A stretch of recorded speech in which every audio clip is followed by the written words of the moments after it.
Okay, you come across as an artist that's got an extraordinary drive and passion for what you do. And it's good to see that you're an artist that not only has that drive and passion for your own career, but other people's and bringing other talent through. Yeah. You know, it's refreshing to see in this day and age. Yeah, thank you, man. So, like, obviously you've got that album that dropped this year, finally, your first official release of that album.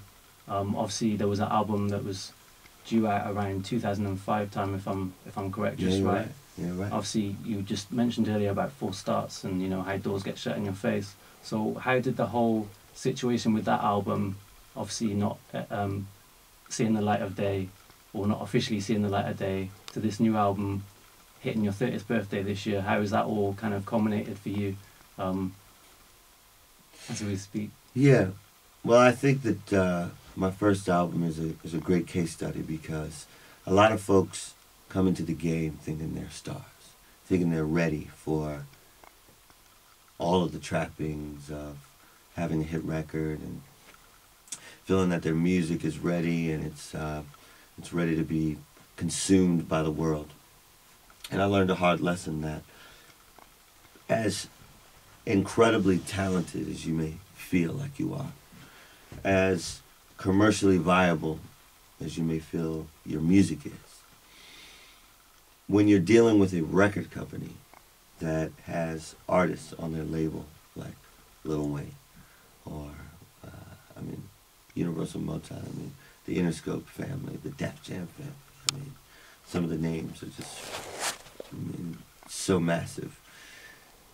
The demand that I believed that I had created for Just Right, the album, was just not representative of anything that my distribution company felt would be valuable to their bottom line from a financial standpoint.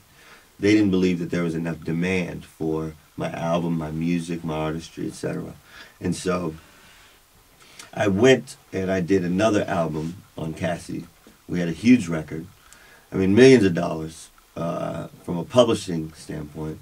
And I took that money, I reinvested it into the Ryan Leslie brand. And with the help of my team, we forced a record into radio. We forced some videos into production. And for all intents and purposes, forced my self-titled album to be released. And to be totally honest, to be really frank with you, the sales of that album were less than stellar. Mm-hmm. But the statement that we made was powerful enough that we were able to convince Universal Records to pony up for another recording budget. And that's the reason why I'm even sitting here in this interview with you right now. Okay, so you're just talking about the cynical nature of record labels, and without trying to sound too cynical, do you almost see like the whole Cassie project as almost like a Trojan horse of you breaking into the music industry and being recognized, yeah? Yeah, you could definitely construe that situation in that way.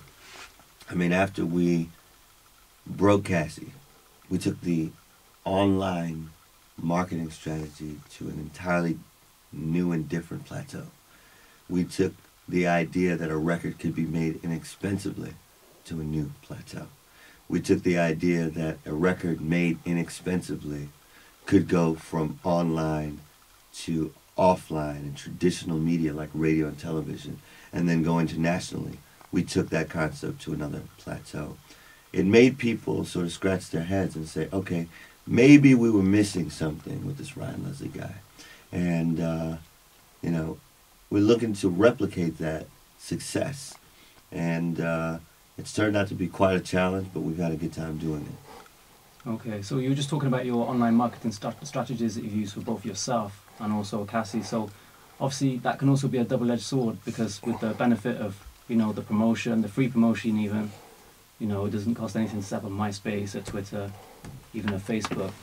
Do you feel that that's also, on the counter edge, had an effect on your sales because of free downloads, people accessing your music and feeling like they don't actually have to pay for your artistry?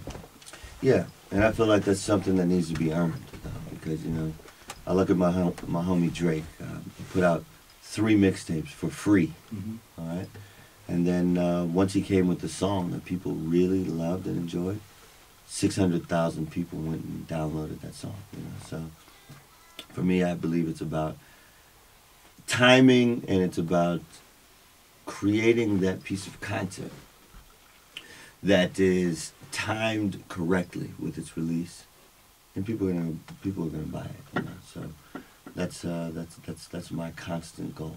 It's a moving target, and I feel like, you know, once you reach it, you reach it. You know. And if you can create that brand that people actually want to buy into, you know, so they don't just want to hear the tune to have on their phone or play in their car, they actually want to buy into it and have the booklet from the CD cover to the merchandise, then you're there, I suppose. Yeah, totally. So going from, like I said, your debut album that dropped this year, obviously you got Transition that's going to be dropping in the near future, hopefully. Yeah. So what's the schedule, what's the time plan with that? Obviously the new single has just dropped. Video going to be surfacing soon? Yeah, the video is shot by my good friend Anthony Mandler, who's been working with Rihanna. Jay-Z did DOA. Okay. We just did the new Rihanna, Jay-Z, Kanye West record, Run This Town. So, you know, I enlisted him to come and direct the video for You're Not My Girl. So that should be dropping at any moment now online. I just saw the final edit. So, yeah, I mean, I've already got a couple other videos in the can. And the single's available. So just stay up with me, you know, follow me, twitter.com/Ryan Leslie, follow me at RyanLeslie.com, and I'll keep you up to date, you know. I heard rumours there's 2 videos shot for You're Not My Girl. Is there any truth in that? Well, I mean, that would be consistent with, you know, sort of the Ryan Leslie brand, because we always do more than one video, but we kept it very focused this time, and there's one video for it. But there's another record on my album called Never Gonna Break Up, which will definitely have 2 visual treatments. Okay. So talking of the album, when are you looking, is there a schedule for the release, or is it still down to like... October 13th in the States. Okay. And very shortly thereafter for the UK.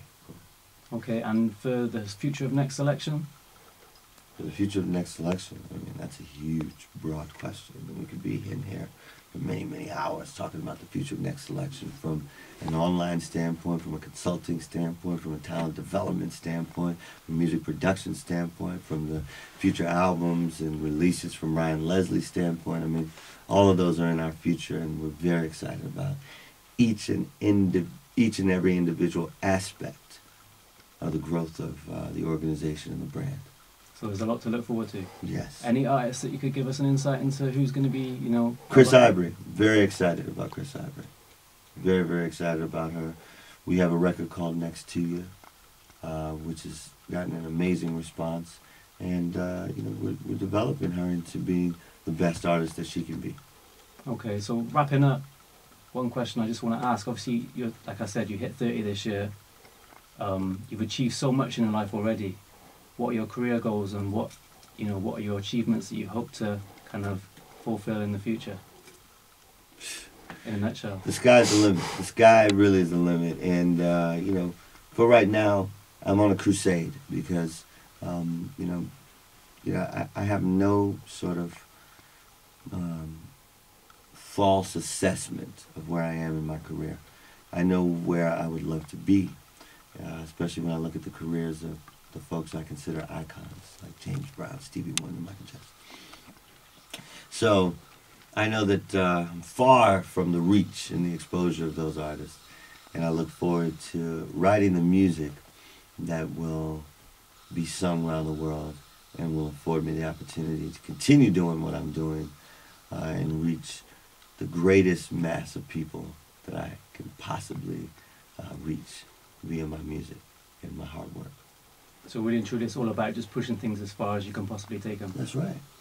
Ryan, thank you for your time. Thanks for having me. Respect.